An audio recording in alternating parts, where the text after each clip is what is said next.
जादू नगरी की नानी लोमड़ी। जादू नगरी से एक बूढ़ी लोमड़ी शादपुर नाम के जंगल में आई और वहाँ के वासियों से कहने लगी, हमारे जंगल का शेर बहुत बूढ़ा हो चुका है, अब वो शिकार नहीं कर सकता, इसलिए शेर अपने ही जंगल के जानवरों का शिकार करने लगा है। मैं बड़ी मुश्किल से अपनी जान बचा कर आई हूँ, मेहरबानी करके मुझे इस जंगल में रहने दो। लोमड़ी की बात सुनकर कुत्ता कहने लगा, नहीं नहीं, हम तुम्हें अपने गांव में नहीं रहने देंगे, क्योंकि हमने सुना है लोमड़ियां बहुत शातिर और चालाक होती हैं और साजिश करना उनकी फितरत होती है। ये सुनकर लोमड़ी बेचारी रोने लगी। तुमने बिल्कुल ठीक कहा है, लोमड़ियों को अपनी धोखेबाज तबीयत की वजह से कोई पसंद नहीं करता, मगर मैं तो एक 80 साला बूढ़ी लोमड़ी हूँ। मैं इस उम्र में तुम्हें धोखा देकर क्या करूँगी? मैं तुम्हारी नानी की तरह हूँ, तुम सब मुझ पर तरस खाकर मुझे इस जंगल में रहने दो। लोमड़ी की ये बात सुनकर कुत्ते के साथ खड़े भालू ने उससे कहा, अरे ओ चुन्नू मुन्नू, ये बूढ़ी लोमड़ी बिल्कुल ठीक कह रही है, हमें इसका एतबार कर लेना चाहिए।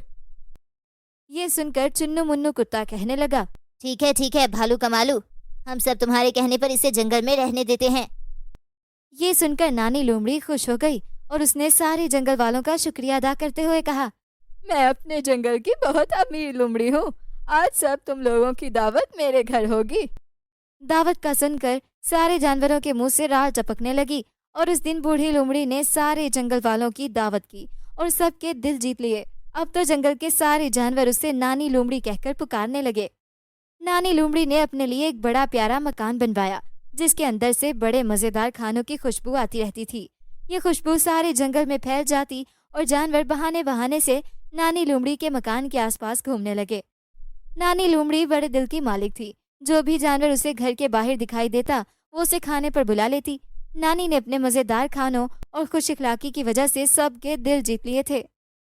मगर दूसरी तरफ जंगल के कुछ जानवर लापता होने लगे। चुन्नू मुन्नू और भालू कमालू तक ये खबर पहुंची तो दोनों के कान खड़े हो गए। दरअसल ये दोनों शादपुर जंगल की खुफिया पुलिस के ऑफिसर थे और उन्होंने अपनी शनाख्त जाहिर किए बगैर बड़े बड़े मुजरिमों को पकड़ा था। अब भी जंगल के जानवर दिन दहाड़े लापता होने लगे तो उन दोनों ने एक खुफिया मीटिंग रख ली। इस मौके पर चुन्नू मुन्नू ने कहा, मैंने लापता होने वाले जानवरों की लिस्ट बना ली है और मुझे पता चला है कि ये सब के सब बहुत लालची और पेटू थे। ये सुनकर भालू कमालू कहने लगा, इसका मतलब है कि ये सब जरूर अपने लालच की वजह से किसी का शिकार बन रहे हैं। ये सुनकर चुन्नू मुन्नू कहने लगा, हाँ, इसलिए हमें ऐसे जानवरों पर नजर रखनी होगी जो बहुत ताकतवर हों, क्योंकि ये काम किसी बहुत भूखे जानवर का है।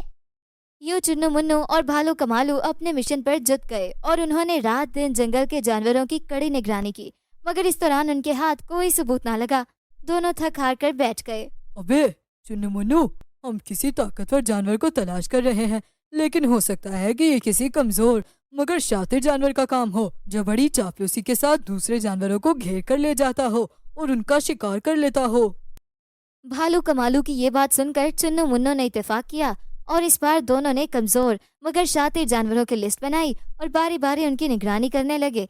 मगर इस बार भी उनको मायूसी हुई, क्योंकि उनके हाथ कुछ नहीं लगा। ये देखकर भालू कमालू कहने लगा, देख यार, इस लिस्ट में सबसे नीचे किसका नाम है? हमेशा मुजरिम वही निकलता है जिस पर किसी को शक नहीं होता। ये सुनकर चुन्नू मुन्नू ने कहा, लिस्ट के आखिर में नानी लोमड़ी का नाम है, लेकिन मुझे नहीं लगता कि इस उम्र में उसमें इतनी ताकत होगी कि वो रोज रोज इतने सारे जानवरों को खा सके। मगर तुम्हारी बात भी गलत नहीं है, कल ही नानी लोमड़ी के घर जाकर ये शक भी दूर कर लेते हैं। फिर अगले दिन भालू कमालू और चुन्नू मुन्नू नानी लोमड़ी के घर के सामने से गुजरे तो बड़ी मजेदार खुशबू आ रही थी।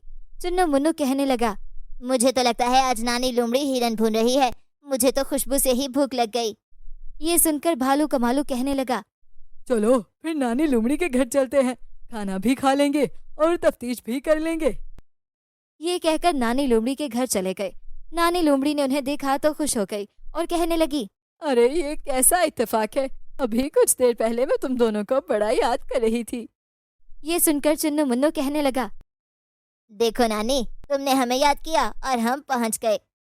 ये सुनकर नानी लोमड़ी कहने लगी, बहुत अच्छा किया जो अपनी नानी के घर आ गए, खाना तैयार ही है, मैं अभी लगाती हूँ। ये कहकर नानी लोमड़ी एक कमरे की तरफ चली गई।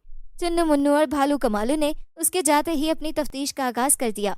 वो दोनों एक कमरे के पास से गुजरने लगे तो अंदर से आवाज आई, लोमड़ी बहन, क्या मेरा शिकार आ गया? क्या मैं बाहर आ जाऊं? क्योंकि भूख के मारे मेरा बहुत बुरा हाल है। ये सुनकर वो दोनों चौंक गए और एक दूसरे की तरफ देखने लगे। चंद ही सेकंड में उन दोनों ने एक प्लान बना लिया। चुन्नू मुन्नू ने नानी लोमड़ी की आवाज निकाली और कहा, हाँ, तुम बाहर आ जाओ, तुम्हारा शिकार आ चुका है।